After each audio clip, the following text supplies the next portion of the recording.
Previously on Butch Patterson, Private Dick. What's this? Pictures of you having sex with a 17-year-old girl. That's blackmail. Yes, it is. You have to tell me that I am the prettiest woman in the world exactly 7 times a day. Yeah, but what if I get tied up with business or something comes up and I forget to tell you 7 times? I'll stab you in the leg with a screwdriver. Check the autopsy report. What do you mean? As much as I benefited from Vance's untimely demise, I couldn't have been the one who killed him. Drive safe, Blanche. And when you see Butch, tell him I want to talk to him. Blanche du Maurier. She's a reporter with the Post. You want me to wait for her in the parking lot after she gets off work and blow her up? You and I have some unfinished business. Hey, up yours, prick. We had a deal and it's over. It's just beginning. No man decides who and when someone gives me wood. If you want to do business with us, then you had better learn one thing fast.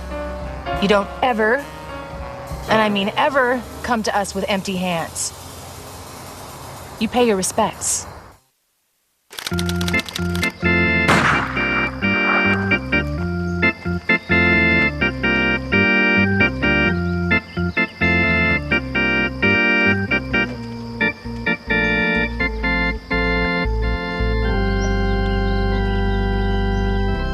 Simon was a simple man, loved the roller derby, and his 74 cats, all of which were named Gary. He's gone on to a more happy place now. Sorrow! Well, yes, of course, there is sorrow. More so, I suppose, for those whom he counted among his closest friends. Although there's no way of knowing for sure, since for all we know, they could just be acting upset. Let us pray! That ought to cover it. Simon's final wish, well, his second final one, if you count, oh dear God, please don't let me die like this, as a wish. His final wish was that his ashes be cast out upon this shoreline, because to him, this was a sacred spot. Strange request, given that he had never been here before and had picked the spot simply by closing his eyes and poking his finger at a map. However, in accordance with his last will and testament, the first hit goes to his wife, Brandy.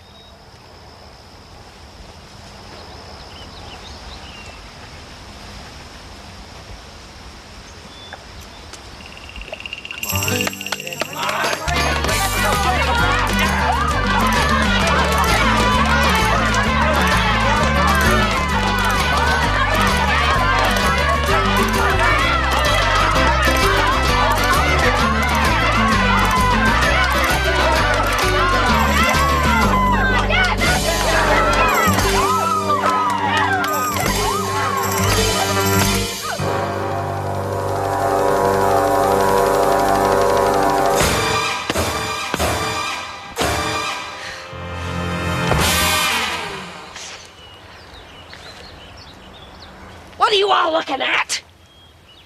You want a piece of this? Which one of you sons of bitches is feeling lucky?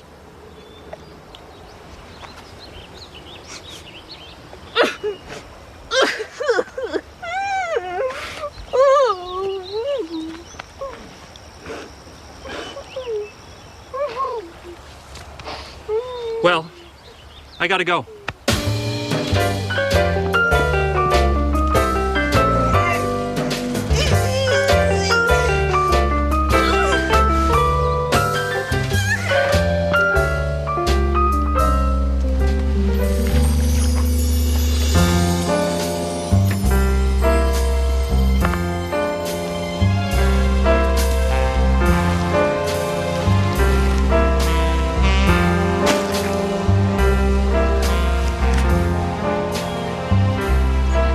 Just like I promised.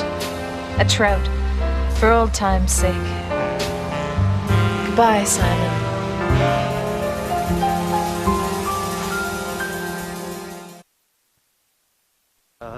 They said that they had a big problem with freight charges coming from Vancouver. So Had to put in the requisition, to put that in order, but, it's still sort of a bit of a pain in the ass. Probably take a couple of days. Hand it over, pal. I gotta make a call. It never ceases to amaze me how cold and heartless this cesspool of a city has become. I could remember a time when a man would gladly help a stranger. What do you want, idiot? Relax, pal. No one's looking to snake your plumbing. I gotta make a call, so hand over the phone. Well, this ain't a payphone, Hey, moron. telling me what I already know ain't gonna get the budgie cage clean, flash dancer. I gotta make a call and I ain't got no quarter. So be a good Samaritan and hand it over. Otherwise my fingers will be doing the walking up and down your sorry mug.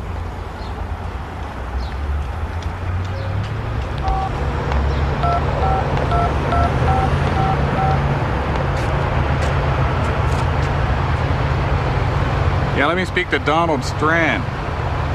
I don't give a damn about no meeting. Tell him it's Butch Patterson. Hey, Donald, it's me, Butch. Well, if I could do that to myself, I wouldn't be standing around talking to an idiot like you. Listen, I'm gonna need the cleaning staff to come by the office more than once a week. Well, yeah, you go through booze and sex toys like me, the place tends to get a little bit messy. Well, I'd hate to have to bring your wife in on the conversation. Yeah, I thought you'd see things my way. Well, yeah, it is blackmail, idiot. That's what I do. Yeah, okay. Tell you what, you have a nice day, prick.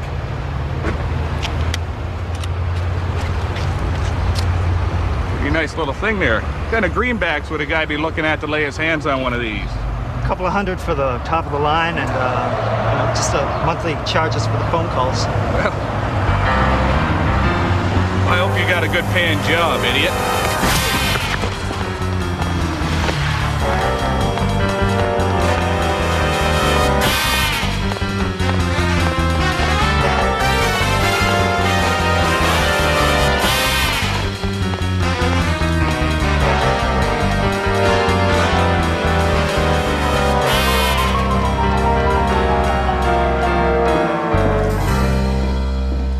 You're the prettiest woman in the whole world. Thanks. You've got 2 more. I'm opening up the toolbox. You want something? I'll have a scotch and water. I don't know how to make those. Pick something else. Just a scotch, then.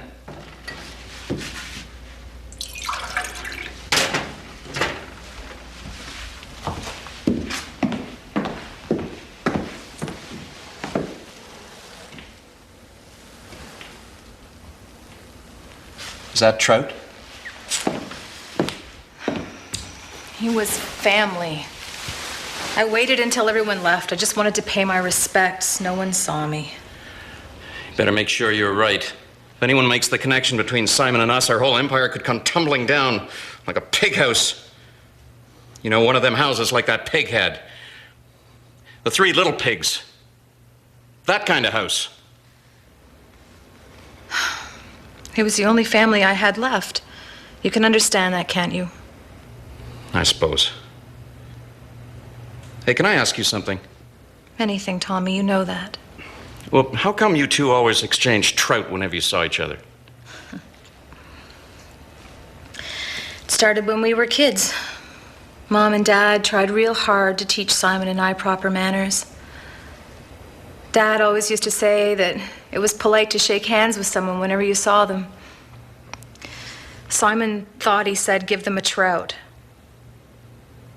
It just sort of became a family joke that stuck. So, have you heard from the Swede? He and Blanche are getting along famously. She's asked him to help her investigate us. Oh, and that act with the mayor? Oh, went off perfectly. She bought it hook, line.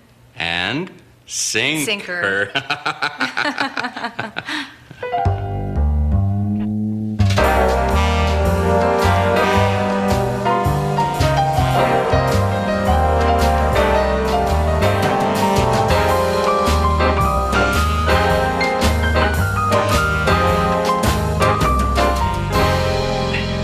Double, right? You're an angel. Hey, what are you working on? I've been looking through the autopsy of Vance Van Vandervan. He was killed by a very rare poison. And it's not the kind of thing just anyone can get their hands on. It's also not the kind of thing any medical examiner would ever test for, unless specifically asked. What type of poison? It's a byproduct of wood. More specifically, the bark of a very rare tree that can only be found in the most remote regions of Sweden. I don't suppose too many people would even know of its existence. Only someone from Sweden. Or someone who really knows their wood. Give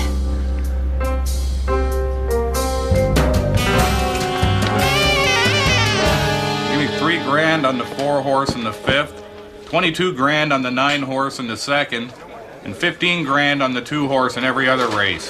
Oh, and I got 68 grand, says Tony's Garage beats Tina's House of Flowers in the Little League quarterfinals. You got all that? Great.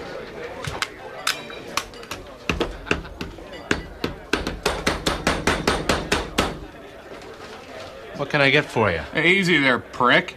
Butch don't go in for that whole man love scene.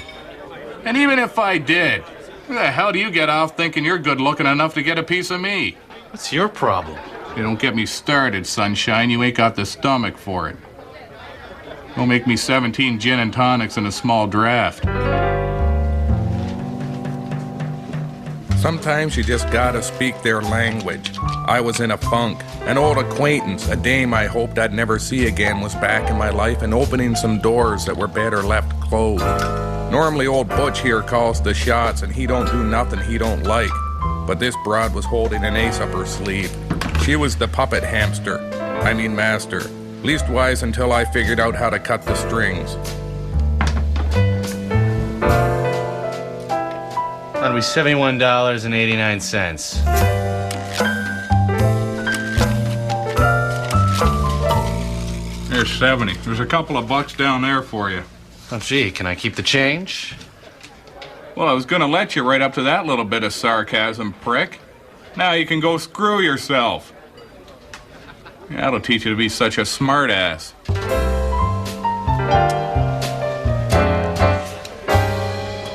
Ingrid. Hey, Ingrid! Did you haul your ass up here?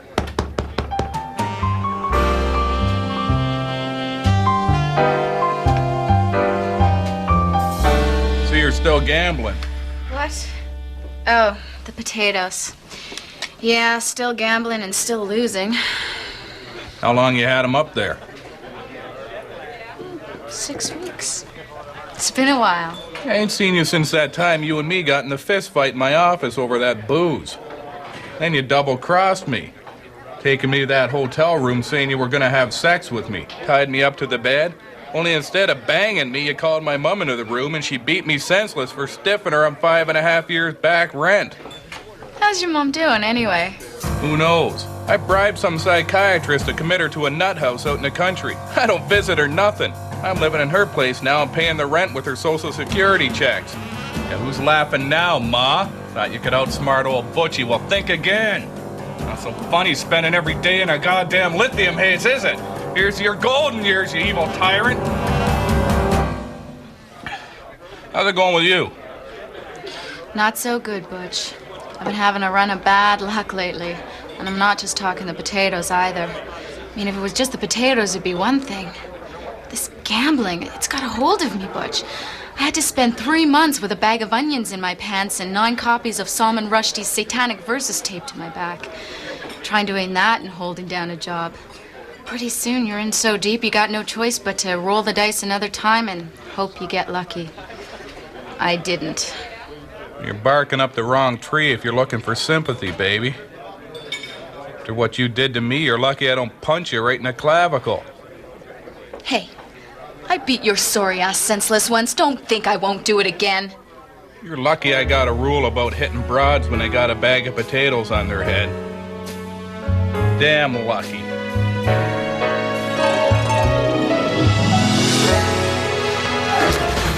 Son of a bitch! Yeah! Sorry about that tongue thing. I was trying something new. It's not that. But if you ever try and kiss me again, I'll kill you. And what's the problem, Hot Pants?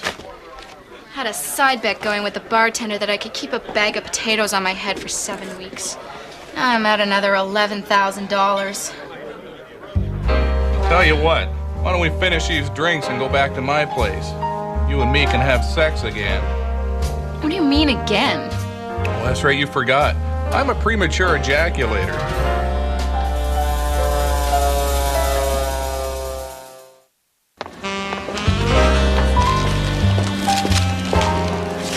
Something's up. Remember the other day outside the mayor's office when we saw Tommy Rubel arguing with the mayor? Oh, yeah, of course. The mayor found close to an extra $500,000 from a municipal budget that was already overspent, and he did it without raising taxes. I'm not following you. My experience is that any time you find questionable accounting and Tommy Rubel in the same room, something illegal is going on. My guess is Tommy made the city a beneficiary of the $500,000 in return for something else. Maybe he has a strong sense of civic pride and wants to make sure the streets of his city are clean. You can't be that stupid. My mom told me I could be anything I wanted to be. Some of the best sex I ever had. I don't even have my coat off yet. I don't say I didn't warn you.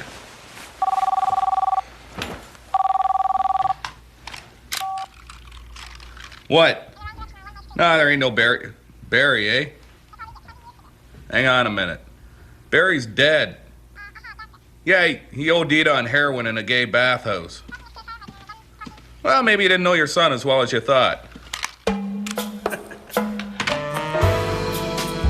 If you told me a week ago that Ingrid would have walked back into my life and would be standing in my office sucking back the lion's share of my booze, then I'd have said, hang on a minute.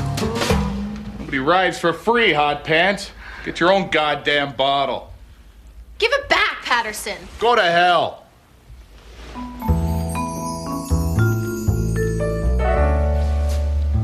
Please, Butch. No.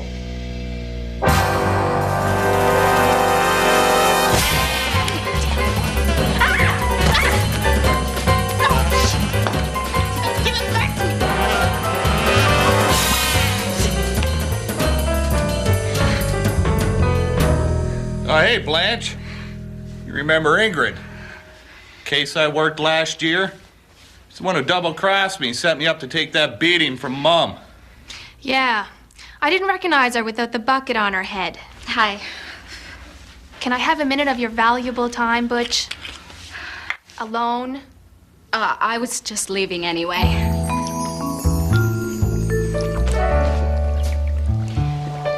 Thank you for a wonderful time, Butch.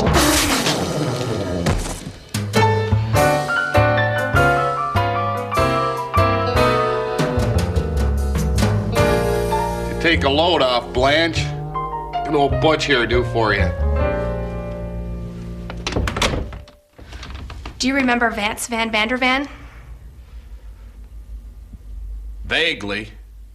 Again, I just shot myself in the head not too long ago, so I'm a little bit cloudy on a lot of things. You refresh my memory while I refresh my drink. He was the museum curator. Jasmine Griffin's husband? Oh, yeah, that prick. Hey, remember we watched him die in that restaurant last year? And then remember I stiffed the waiter running out in the tab when he was calling the ambulance? Those were some good times. Jasmine stopped by to see me the other day. She told me Vance was alive and wants me to find him. She told you Vance was alive? Yeah, I'm pretty sure that's what she said. She'd just given me a lot of money, though, so I was thinking about drinking. That doesn't make any sense. She's been prodding me to look into his death. If she knew Vance was alive, why would she want me digging up all those old files? Well, if you want my opinion, Blanche, let's face it, who doesn't? I think Jasmine's been yanking your chain. Why don't you just let the whole thing drop, Hot Pants? Sometimes it don't pay to go sticking your nose where it don't belong. Some rocks are best left unturned. You're starting to sound like a man with something to hide. Well, maybe that's because I am. I mean, I don't know what you're talking about, Blanche. Blanche was starting to confuse me with all her questions. I needed some time to figure everything out. What she wanted, what Jasmine wanted, all of it. I figured I'd just fake being asleep until she left. I'm smart like that.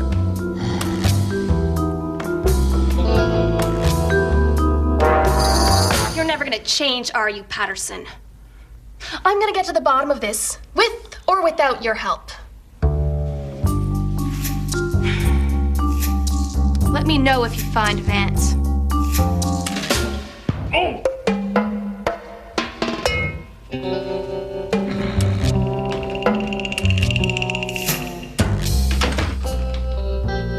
Things had just taken a turn for the worse. If experience had taught me anything, when two dames like Jasmine Griffin and Blanche du Maurier start sniffing around the same tree, then it's time to get a new...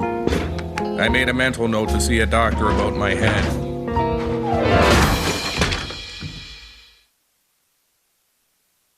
I don't like to be disappointed, Mr. Mayor. I'm not saying it won't happen. My word is good, you know that. I just need a little more time. No! What? We had a deal. Now, I've been lenient up until now, but you have to understand. I can only extend your credit for so long. But it's not as simple as that. I don't control everybody on the council. In fact, a number of them would like nothing better than to catch me fudging the books. They've been trying to oust me from power for a year now. Ever since that unfortunate incident where I charged the hotel room in Vegas and the airfare and the 41 prostitutes to the city as a goodwill expense. They're just looking for an excuse. You promised me $400,000 in kickbacks, and I expect you to deliver on that promise. Come on, honey.